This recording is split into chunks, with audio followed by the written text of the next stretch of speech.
नमस्कार, मैं हूं प्रवीण गौतम। दोस्तों, मुख्य चुनाव आयुक्त ज्ञानेश कुमार को बहु बेटियों वाले डायलॉग पर राहुल गांधी ने वोट अधिकार यात्रा के दौरान जवाब दिया है। कटाक्ष किया है कि सीसीटीवी फुटेज देने से आखिरकार डर क्यों लगता है। चुनाव आयोग ने प्रेस कॉन्फ्रेंस की तो इस बात की उम्मीद थी कि थोड़े लॉजिक के साथ थोड़े संयमित तरीके से विपक्षी दलों के गुस्से पर पानी डाला जाएगा, लेकिन लगता है कि चुनाव आयोग की प्रेस कॉन्फ्रेंस ने आग में घी डाल दिया है। अब ये मामला और ज्यादा गर्मा गया है। विपक्षी दलों को राहुल गांधी को बोलने के लिए और ज्यादा मसाला मिल गया है। वोट अधिकार यात्रा में चुनाव आयोग की प्रेस कॉन्फ्रेंस को लेकर चुन चुनकर जवाब दिया जा रहा है। मुख्य चुनाव आयुक्त ने कहा था कि सीसीटीवी फुटेज इसलिए नहीं दे सकते क्योंकि बहु बेटियों की इज्जत का मसला है। राहुल गांधी ने उस पर क्या जवाब दिया, आगे आपको दिखाएंगे। एक बार फिर मुख्य चुनाव आयुक्त की बात आपको सुना देते हैं कि बहु बेटियों वाला डायलॉग मारते हुए उन्होंने कहा क्या था। जहां तक कि मशीन रीडेबल मतदाता सूची का सवाल है, माननीय सुप्रीम कोर्ट 2019 में ही कह चुका है कि यह मतदाता की निजता का हनन हो सकता है। Voter privacy can be breached. हमने कुछ दिन पहले देखा कि कई मतदाताओं की फोटो उनकी अनुमति के बिना मीडिया के समक्ष रखी गई, उनके ऊपर आरोप लगाए गए, उनका इस्तेमाल किया गया।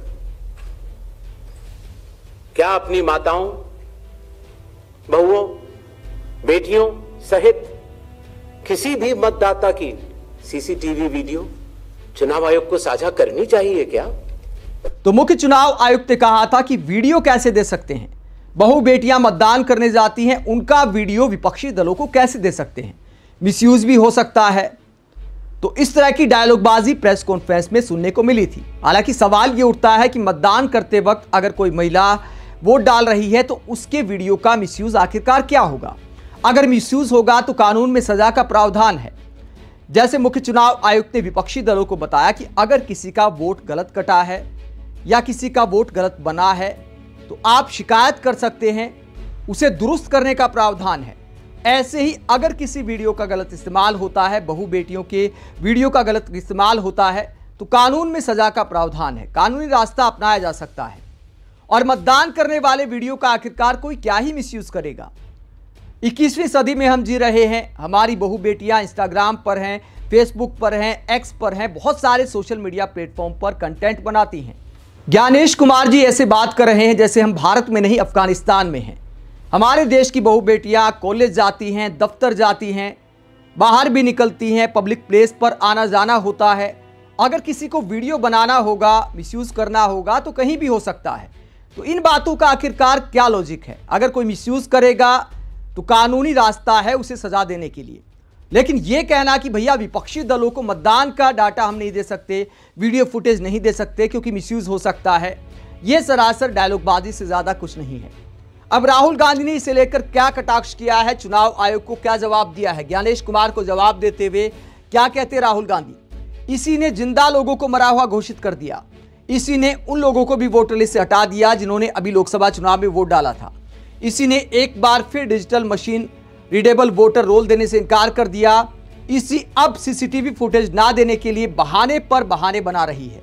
यानी सीसीटीवी फुटेज ना देने के लिए राहुल गांधी ने बहाने बनाने का आरोप लगाया है। जो बहु बेटियों वाला डायलॉग इस्तेमाल किया था ज्ञानेश कुमार जी ने, तो राहुल गांधी ज्ञानेश कुमार जी को जवाब दे रहे हैं और कह रहे कि पहले दबे पांव काम हो रहा था, अब खुलेआम किया जा रहा है एसआईआर के नाम पर। और सीसीटीवी फुटेज ना देने को लेकर बहाने बनाने का आरोप लगाया। और क्या कहा चुनाव आयोग को राहुल गांधी ने, जरा सुनिए। एसआईआर मतलब बिहार की जनता से उनका वोट चोरी करने का तरीका। पहले छुपते करते थे, अब खुलेआम सबके सामने। आज उनका प्रेस कॉन्फ्रेंस होता है। मैं उनसे पूछना चाहता हूं, आपने कानून बनाया, आपने सीसीटीवी का कानून बनाया, फिर आपने उस कानून को बदला क्यों? सरकार ने क्यों बदला? मैं एक और सवाल पूछना चाहता हूं, भाइयों और बहनों, आप जानते हो कि इलेक्शन कमिश्नर पर कोई भी केस नहीं किया जा सकता है। आप जानते हो कि हिंदुस्तान का कोई भी court, high court, supreme court उन पर केस नहीं कर सकता है। आप जानते हैं कानून का बना, जानते हो 2023 में ये कानून बना। ये कानून 2023 में क्यों बना? क्योंकि नरेंद्र मोदी और अमित शाह ये चाहते हैं कि इलेक्शन कमीशन के खिलाफ कोई कार्रवाई नहीं कर पाए, क्योंकि इलेक्शन कमीशन उनकी मदद कर रहा है, उनके साथ वोट चोरी कर रहा है।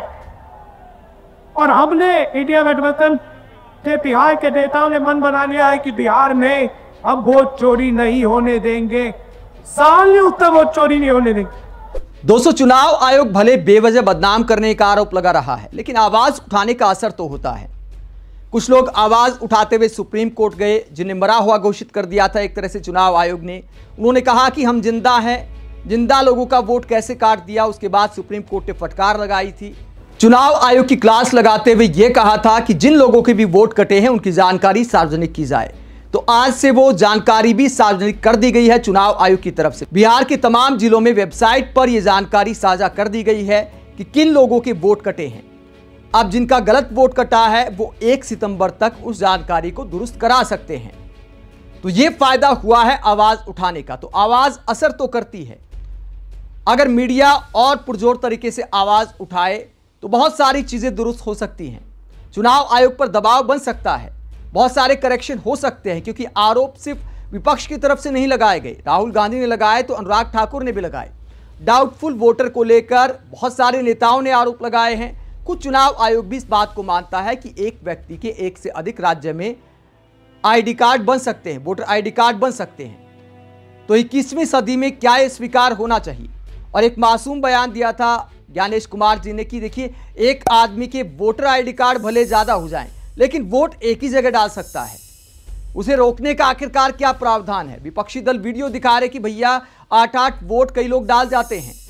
तो चुनाव आयोग का यह बयान अपने आप में मासूम दिखाई देता है। डायलॉगबाजी से नहीं, एक्शन से चुनाव आयोग को जवाब देना चाहिए और लॉजिक के आधार पर सबको भरोसे में लेना चाहिए।